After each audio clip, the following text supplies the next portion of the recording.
What's up, guys? Welcome to Heat 2 of HRL Season 5 Round 2 Hoopsha Classic. On the front row, we're going to have Luke and Unquiet Leader, New Racer, Rookie, coming with Ricardo.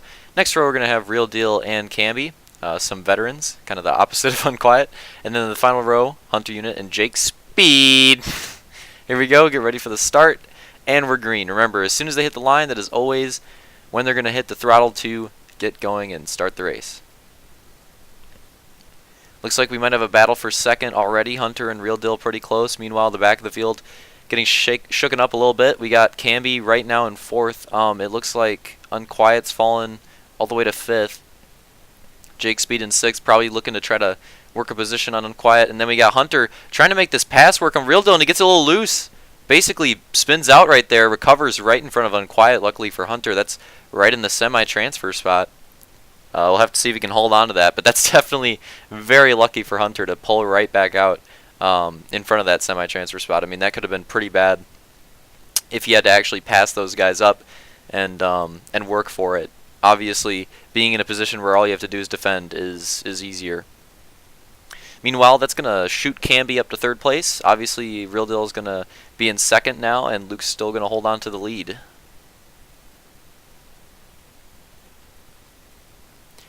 I like how we have like two separate three-man packs going on right here. Looks like Unquiet trying to get back by Jake Speed. Meanwhile, maybe I forgot to mention, or maybe it just happened. Jake Speed gets by Unquiet, so now Jake Speed has picked up a position. He's honestly not looking that bad with Hunter either. It looked like he was running pretty similar times, so maybe some improvement here coming out of Jake Speed.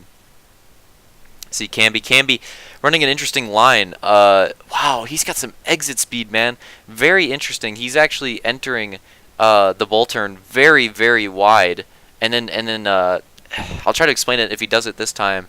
All right, yeah. So you see that how he enters it very wide, so he kind of has like a straighter turn on exit. The best way I could explain it is that there's only one point in the corner, which is maybe like a quarter of a way through it, where he has to turn quite a bit.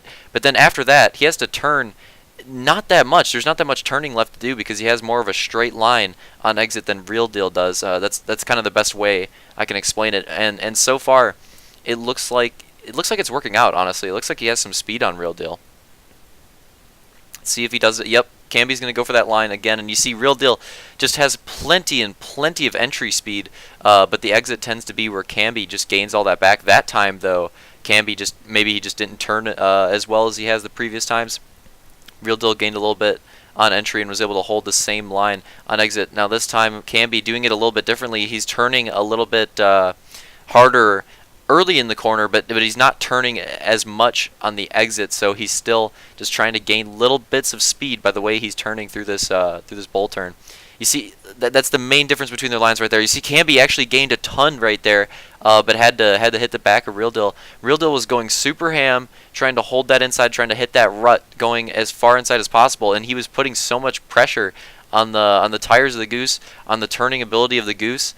And Camby is not putting nearly as much. He's not trying to go that far inside. He's kind of just barely moving the stick, to be honest, and it's kind of working out. You know, you might see something like that work out in real life. You rarely see something like that happen in Halo, but an interesting phenomenon with that bull turn is that we actually have somewhat of real-life physics going on, which is very odd. Maybe it's the banking that messes up the physics, I don't know, because this flat corner is looking perfectly normal. Yeah, Camby, I mean, if he gets another opportunity, he needs to just take advantage of it. Very difficult to pass on this track, and you saw with that bull turn earlier that Camby definitely had more speed than Real Deal, but he made the mistake of getting into his back, and he's pretty much screwed from there. I love watching him go through that corner, though. It's very fun to watch him take that corner. I like seeing different lines there. I think a lot of people going into the race were running just straight up running the inside, holding it as hard as possible. Looks like Real Deal is starting to adapt to that as well. 2 laps to go. Not that much time left in this heat. Luke's still holding on to the lead. We still got Real Deal with a bit more of a gap than he had previously on Camby. Hunter really ripped open on Jake Speed right there, and Jake Speed the same for him when it comes to Unquiet. Final lap, white flag. Luke's going to take the outside, try to keep it clean and safe for the last lap, especially when you have that much of a gap. You can pretty much do whatever you want as long as you don't get too ridiculous with it. But anyways, here we go. That's going to be the finish for Heat 2. Luke's going to take the win. Real Deal second. Camby third. Hunter fourth. Jake Speed going to swerve across the line in fifth. And we got Unquiet in sixth. Pretty good heat right there. We're going to have results on screen for you guys. Even have the semi-transfer spots on there for you. So hope you enjoyed this race. Definitely get hyped for the semi coming up later today.